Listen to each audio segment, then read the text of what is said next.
Alright, hello everyone, and welcome back to another 3v3 fastest map on StarCraft Brute Force Remastered. We're going to go ahead and get into one of our actual 2v2 games today. This is a 14-minute game, replay number 23. We've got a Zerg, Protoss, and 2 Terrans. Let's go ahead and see what we've got in this one. So again, most of my games are 3v3, but I have a couple of 2v2 ones that I've sort of left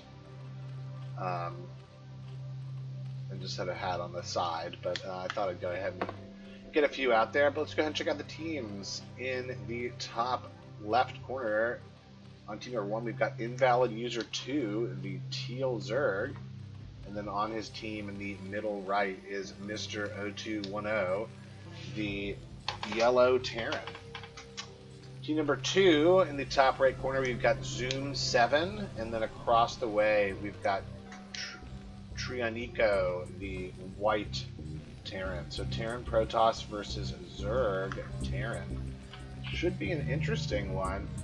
Go ahead and speed things up just a little bit while we check out the APM. It looks like this guy up here, where the Zerg is moving at the highest rate, and then everyone else is pretty low. So could be a slower game to get things started. We see going hatchery first, so being a little bit greedy.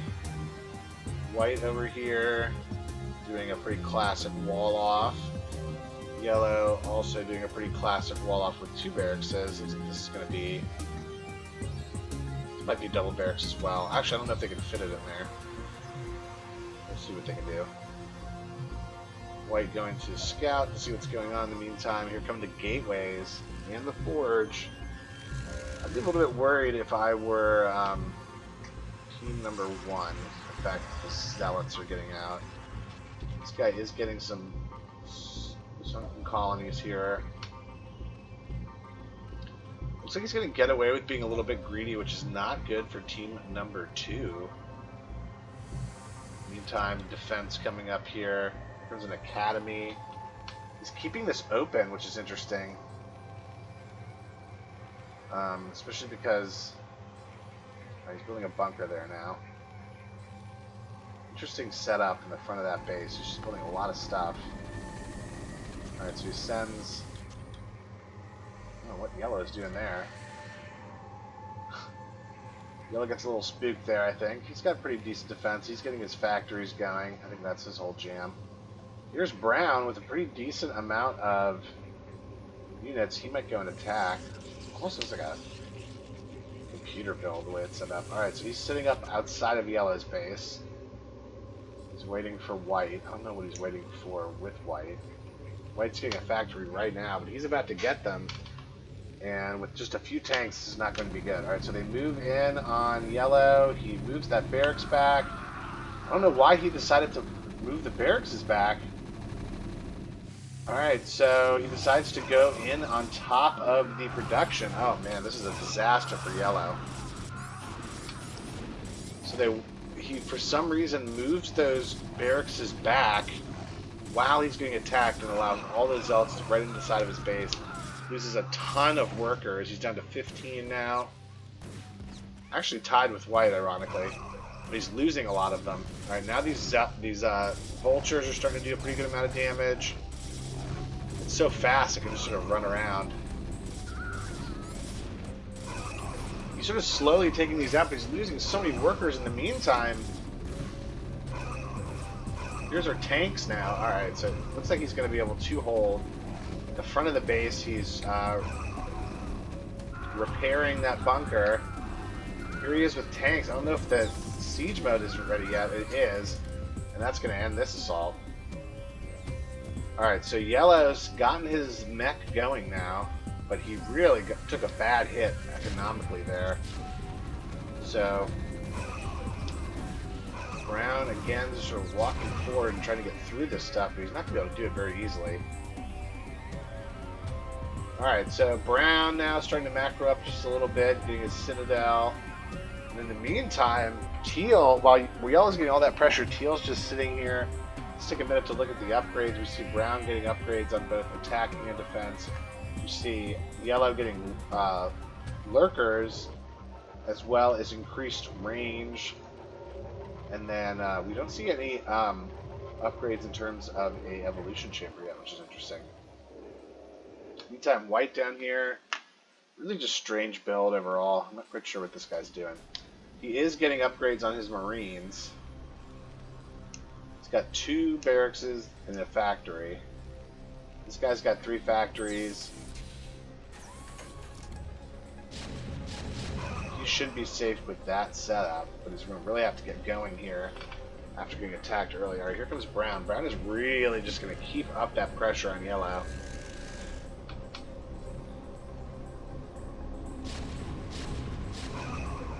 Alright, so here comes another swarm of zealots. They're trying to get in on these tanks. Actually, got one of the tanks. Pretty good job. Here comes white. White's units are just getting absolutely destroyed. Alright, in the meantime, here come a bunch of lurkers. This is horrible news for white. But it looks like he's actually going to use them defensively and put them right there. Oh, and white is just getting destroyed. What are you doing, white? Alright, so those are going to be really, really helpful for defense. I think these zealots are about to find out just how good these are going to be.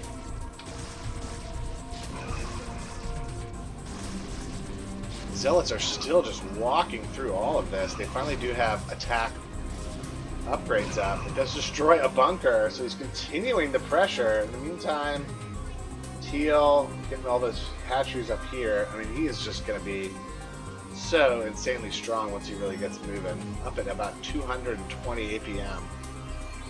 Meantime, white over here just, I don't even know what this guy's trying to do. Yellow continuing to sort of get himself back up and going. He's back up to 25 workers, way more than white. White is getting a starport now, but he's pretty much stuck. He does have this one missile turret that's keeping those lurkers from just waltzing in. It's a very nice base. It's just sort of like really well made. He's had to worry about absolutely nothing this entire game. Here come a bunch of Hydralisks. So we're about to see the Hydralisks get involved in a heavyweight. Alright, so here comes Brown. It's a pretty good amount of units coming in. Unless he starts repairing these bunkers, this is probably going to get him here. Right, here come the lurkers to try to help. That's just probably going to attack the buildings a little bit too much. It is doing a good job of keeping things at bay, though.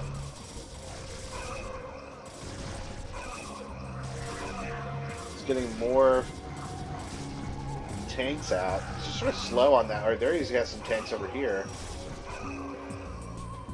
So he does hold, but Brown is keeping the pressure on.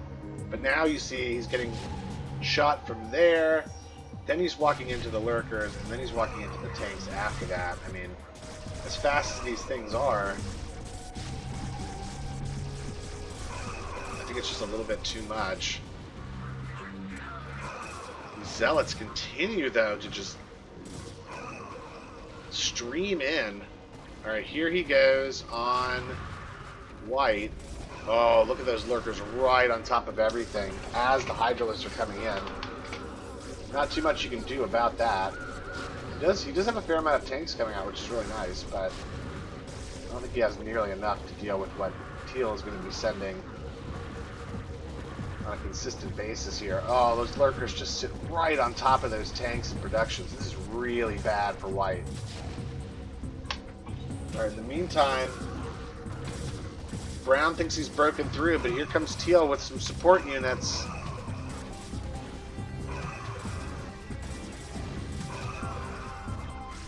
So white's got to be pretty much be screwed here. He's trying to move away. Here come more Hydralisks to finish this job.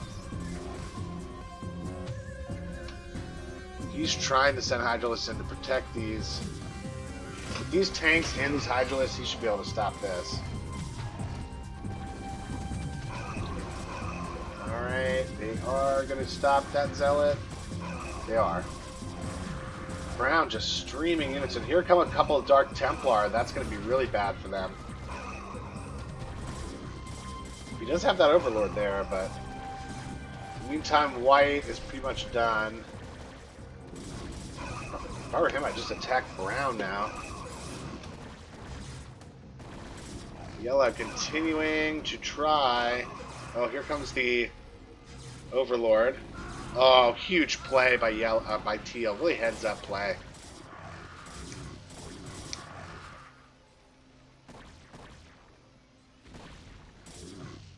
And you cannot leave a Zerg alone and let them do this. You just can't do it. That's got to be a rule in 3v3. Even in 2v2, you can't do it. So Brown spent the whole game trying really, really hard here to kill yellow. And now he's going to die. White was pretty worthless in this game, so he's just flying down over here. In the meantime, teal pushes in on brown in a pretty classic swarm type mentality. He's got 1/1s on those hydralisks. I mean, you let them build all these. Look at all these hatcheries. 1, 2, 3, 4, 5, 6, 7, 8, 9, 10, 11, 12, 13, 14, 15, 16. I mean, that's just so many hydralisks you can pump out at one time. Brown retreats and tries to send everything he can to protect himself, but that is going to be all she wrote, folks. My goodness, what a job by teal. Pretty much single-handedly winning the game. But good job by yellow, too. He was pressured the entire time and was able to survive and share in the victory. Here are some cannons he's trying to get at the last second. They're unpowered. And Zoom leaves the game. And so does white. And that is all she wrote, folks. Great game there by teal. A little 2v2.